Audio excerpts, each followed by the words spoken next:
సినీ నటుడు నందమూరి బాలకృష్ణ ఆరోగ్యంగా ఉండాలని, స్వల్ప ప్రమాదం నుంచి త్వరగా కోలుకోవాలని కోరుతూ నారా లోకేష్ యువజన ఫౌండేషన్ రాష్ట్ర అధ్యక్షుడు మండపాక సుబ్బు ఆధ్వర్యంలో కాకునాడ దేవాలయంలో ప్రత్యేక పూజలు నిర్వహించారు. ప్రసన్నాంజనేయ స్వామి వారికి 101 టెంకాయలు కొట్టారు. అలాగే తమలపాకులు, సింధూరంతో పూజలు నిర్వహించారు. ఈ సందర్భంగా సుబ్బు మాట్లాడుతూ నందమూరి బాలకృష్ణ 111వ సినిమా చిత్రీకరణ గత 4 రోజులుగా కాకినాడ పరిసర ప్రాంతాల్లో జరుగుతుందని, మంగళవారం చిత్రీకరణలో భాగంగా పోరాట సన్నివేశాలు తీస్తుండగా స్వల్ప ప్రమాదం చోటు చేసుకుందని, బాలకృష్ణ మోకాలికి చిన్న గాయం కావడంతో స్థానిక ఆసుపత్రిలో చికిత్స అందించారని అన్నారు. గాయంతో ఉన్న నిర్మాత శ్రేయస్సు కోరి తిరిగి షూటింగ్లో పాల్గొనడం జరిగిందని తెలిపారు. నందమూరి అభిమానులుగా ఆయన క్షేమం కోరి ప్రత్యేక పూజలు నిర్వహించామని అన్నారు. కార్యక్రమంలో బత్తుల సూర్యప్రసాద్, మండపాక నాగబాబు, గాలాడి వెంకటేష్, పేర్ల సత్యబాబు, నవీన్, సంతోష్, మహిళలు, అభిమానులు పాల్గొన్నారు.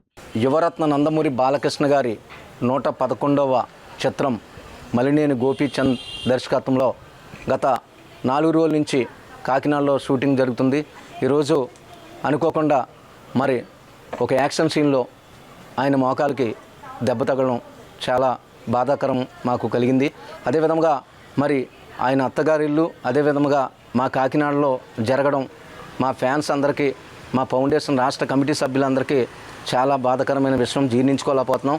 అదేవిధంగా ఈరోజు పెద్ద మార్కెట్టు నారా లోకేష్ యువజన ఫౌండేషన్ రాష్ట్ర పార్టీ ఆఫీసు దగ్గరలో ఉన్న స్థానిక వినాయక గుడి, శివాలయం, ఆంజనేయ స్వామి గుడిలో 101 కొబ్బరికాయ కొట్టి ఆయన ఆరోగ్యం త్వరగా కోరుకోవాలని, షూటింగ్కి మళ్ళీ వచ్చి ప్రతి అభిమానిని ఆనందించాలని, అదేవిధంగా ఆ పైనున్న స్వర్గీయ నందమూరి తారక రామారావు గారు ఆశీస్సులతో పాటు రాష్ట్ర ఆడపడుచులు, అన్నదమ్ములు, అక్క చెల్లెలు ఆ అభిమానం ఎప్పుడూ ఉంటుంది.